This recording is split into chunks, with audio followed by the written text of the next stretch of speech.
Anyone else? Yeah. I'm wondering if you could comment on your take on the healthcare proposals of the candidates right now for the, in particular, well, I guess for the Democratic side. They're pretty good. I mean, they all attempt to get to universal coverage or something close to universal coverage, but they're a mix of things. I don't want to be critical of them because I think, I know Hillary, Obama, and Edwards have all produced comprehensive plans, and I suspect some of the other candidates have as well. They still rely on what is a very expensive system administratively.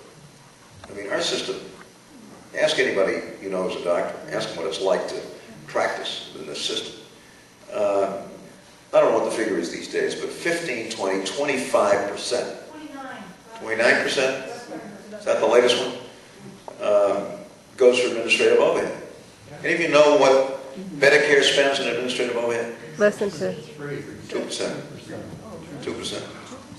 I once debated Bill Crystal, not the comedian, the other guy, in Boston. It was at a meeting of the Federalist Society.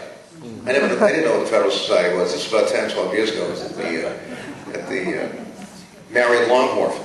It was the middle of the summer, and it was almost entirely a group of young men in dark suits into the middle of a New England summer to Neiman. And I felt like saying to them, look guys, you know, it's Friday, get down the Cape, get some sun. I mean, it's supposed to now we know what the Federal Society is. The other folks have been recommending all of the judges Bush has appointed.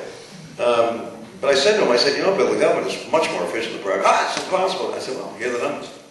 If you measure efficiency by the amount of the healthcare dollar that's spent on healthcare as opposed to administrative overhead. Now, why is Medicare so much less expensive administratively? Because there's no medical underwriting. Nobody's trying to figure out whether or not you've got a pre-existing condition. There's only one set of coverages. There's no denial. You know, nobody says to you when you arrive at the age of 65, let's see, we're going to determine what kind of condition you're in and then kind of rate you accordingly. It's a kind of flat rate, if you will, so on and so on and so forth.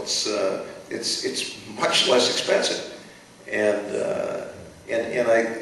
one of my concerns about these plans is that we still have them. On the other hand, I think at least the three that I've seen are pretty good efforts to get to universal coverage, and of course they've been criticized, you can imagine, by the other side because they do involve the government. Now, any of you know what percentage of total health care spending in the United States comes from government these days? These days in the United States.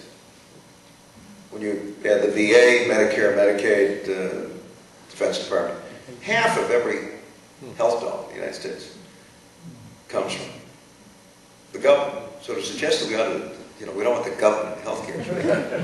Not only that, but we want the government to protect us. I mean, every provider is licensed.